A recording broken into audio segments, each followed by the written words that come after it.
Okay, you guys, everything's in the slide deck, but here's the video if you want the video. So I have gone ahead, I've created 3 new artboards, just like exercise 1 and exercise number 2.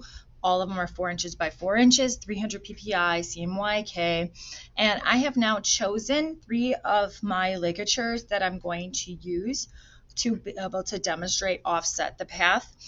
You can choose whatever you want from exercise 1 or exercise 2. It's up to you. What we do need to make sure is that all are on outlines. All right, they've all been united, and you can see that this is one beautiful solid shape. If not, make sure you go into the Pathfinder tool and unite them. Control Y to get back to the regular view. Now, it doesn't really matter what color you're going to be using here. You can definitely have fun with it. But when I offset the path, it will be just the color that is the existing object that I am selecting. Now, remember, offset the path can be done on any shape, any letter, but it has to be create type outlines because otherwise it won't work. So here we go. So the first one per the slide deck needs to be the default, which is about 0.14 inches. Remember, we have our settings set to inches instead of pixels. That's just, I would change it to pixels if I was doing like a big project, but for us right now, I'm just going to leave it at that.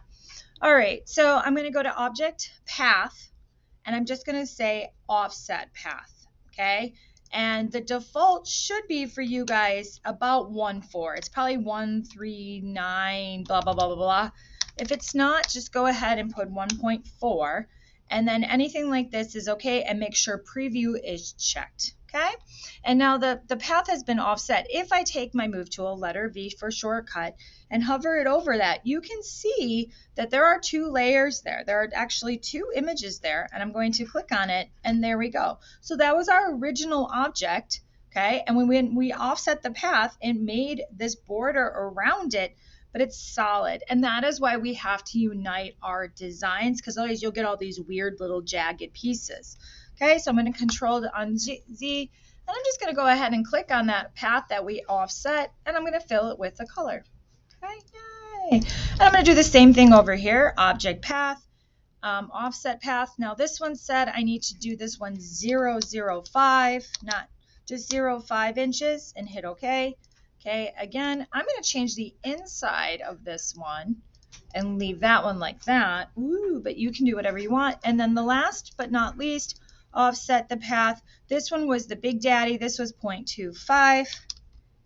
Hit OK, and then you can choose whatever color you want. Let's get obnoxious. Now, if you want to go in and choose custom colors, that's fine. Eventually, you guys will be making stickers with your names.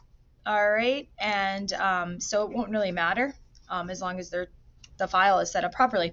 Now, the last part of this is to choose one and now offset it many times, different colors, different sizes, just like that graphic that we had in the slide deck. I'll go back to it real quickly to show you. Okay, so we said in class that this was 8 times the path, but all different sizes. So obviously, I think it was 8 or 9. So just have fun with it, offset it, change the colors, it's up to you.